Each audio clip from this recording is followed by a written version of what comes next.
ಈಗ ಜಾತಿ ಗಣತಿ ಬಗ್ಗೆ ಚರ್ಚೆ ಶುರುವಾಗುತ್ತೆ. ನಿನ್ನೆ ಕ್ಯಾಬಿನೆಟ್ನಲ್ಲಿ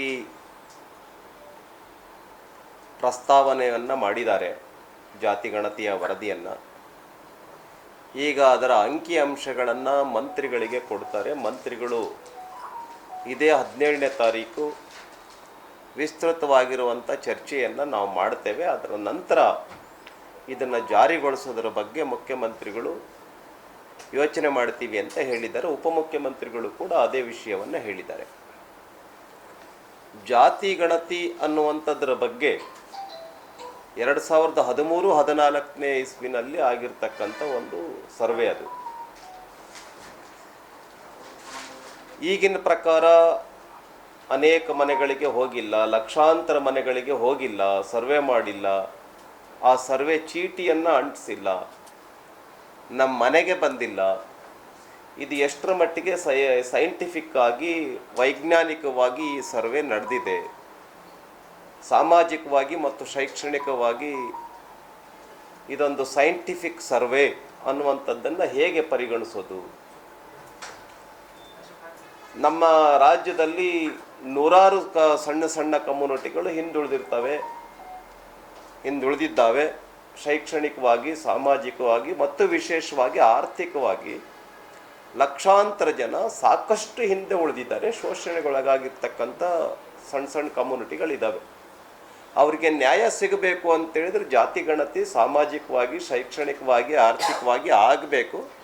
ಅದರ ಆಧಾರದ ಮೇಲೆ ಆ ಎಲ್ಲ ಸಮುದಾಯಗಳಿಗೆ ನ್ಯಾಯವನ್ನು ಕೊಡ್ತಕ್ಕಂಥ, ಏನು ಶೈಕ್ಷಣಿಕವಾಗಿ ಹಿಂದುಳಿದಿದ್ರೆ ಶಿಕ್ಷಣಕ್ಕೆ ಒತ್ತು ಕೊಡ್ತಕ್ಕಂಥದ್ದು, ಆರ್ಥಿಕವಾಗಿ ಹಿಂದುಳಿದಿದ್ರೆ ಆರ್ಥಿಕವಾಗಿ ಅನುದಾನ ಕೊಡೋದು, ಅವ್ರಿಗೆ ಅಭಿವೃದ್ಧಿಯನ್ನು ಮಾಡೋದಕ್ಕೆ ಬೇರೆ ಬೇರೆ ಯೋಜನೆಯನ್ನು ರೂಪಿಸೋದು, ಇದನ್ನು ಸರ್ಕಾರ ಮಾಡಬೇಕು. ಆದರೆ ಈ ಸರ್ವೆ ಬಗ್ಗೆನೇ ಕಾಂಗ್ರೆಸ್ಸಲ್ಲಿನೇ ಬಹಳಷ್ಟು ಜನ ನಾಯಕರು ಅದನ್ನು ವಿರೋಧ ಮಾಡಿದ್ದಾರೆ.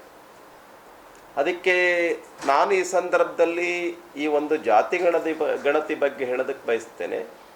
ನೀವು ಎಲ್ಲರಿಗೂ ಕೊಡಿ, ರಾಜ್ಯದಲ್ಲಿ ಎಲ್ಲ ಶಾಸಕರುಗಳಿಗೂ ಕೊಡಿ. ಇದ್ರ ಬಗ್ಗೆ ಒಂದು ವಿಶೇಷ ಸದನ ಕರೀರಿ. ಒಂದು ವಾರ ವಿಶೇಷ ಸದನವನ್ನು ಕರೆದು ಇದ್ರ ಬಗ್ಗೆ ಚರ್ಚೆ ಮಾಡೋಣ. ಈ ಒಂದು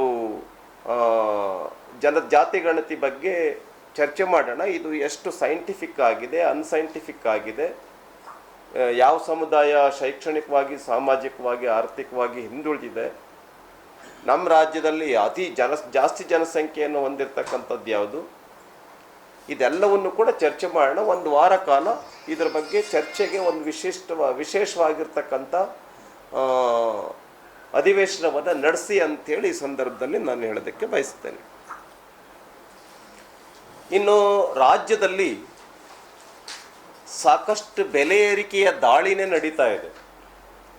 ಎಷ್ಟರ ಮಟ್ಟಿಗೆ ಅಂತ ಹೇಳಿದ್ರೆ, ಸಾಮಾನ್ಯವಾಗಿ ಒಂದು ಸರಿ ಹಾಲಿನ ಬೆಲೆ ಹೆಚ್ಚಿಗೆ ಮಾಡ್ತಾರೆ, ಪೆಟ್ರೋಲ್ ಡೀಸೆಲ್ ಬೆಲೆಯನ್ನು ಹೆಚ್ಚು ಮಾಡ್ತಾರೆ. ಒಂದು ಸರಿ ಹೆಚ್ಚು ಮಾಡ್ಬೋದು ಒಂದು ವರ್ಷದಲ್ಲಿ. ಆದರೆ ಮೂರು ಸರಿ ಹಾಲಿನ ದರ, ಒಂದು ಸರಿ 3 ರೂಪಾಯಿ, ಆಮೇಲೆ ಒಂದು ಸರಿ 2 ರೂಪಾಯಿ, ಆಮೇಲೆ ಈಗ 4 ರೂಪಾಯಿ. ಅದನ್ನು ರೈತರಿಗೆ ಕೊಡ್ತೀವಿ ಅಂತ ಹೇಳಿದ್ರೆ ರೈತರಿಗೆ 1 ಪೈಸಾ ಕೊಟ್ಟಿಲ್ಲ. 1 ಲೀಟ್ರಿಗೆ 9 ರೂಪಾಯಿ.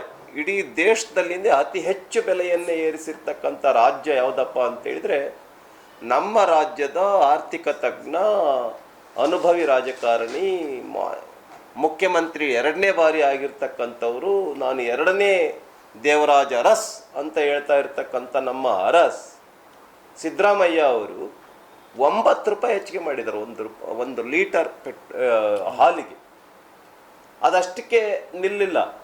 ಹಾಲಿನ ದರ ಹೆಚ್ಚಿಗೆ ಆಗಿದ್ದರಿಂದ ಮೊಸರಿನ ದರ ಹೆಚ್ಚಿಗೆ ಆಯಿತು, ತುಪ್ಪದ ದರ ಹೆಚ್ಚಿಗೆ ಆಯಿತು, ಹಾಲಿನ ವಿವಿಧ ಉತ್ಪನ್ನಗಳ ಬೆಲೆ ಹೆಚ್ಚಾಯಿತು, ಟೀ, ಕಾಫಿ, ಹೋಟೆಲ್ ದರಗಳು ಹೆಚ್ಚಾದವು. ಹೀಗೆ ನಮ್ಮ ರಾಜ್ಯದಲ್ಲಿ ಡೀಸೆಲ್, ಪೆಟ್ರೋಲ್ ದರವನ್ನು ಕೂಡ 3 ಸರಿ ಹೆಚ್ಚಿಗೆ ಮಾಡಿದರು.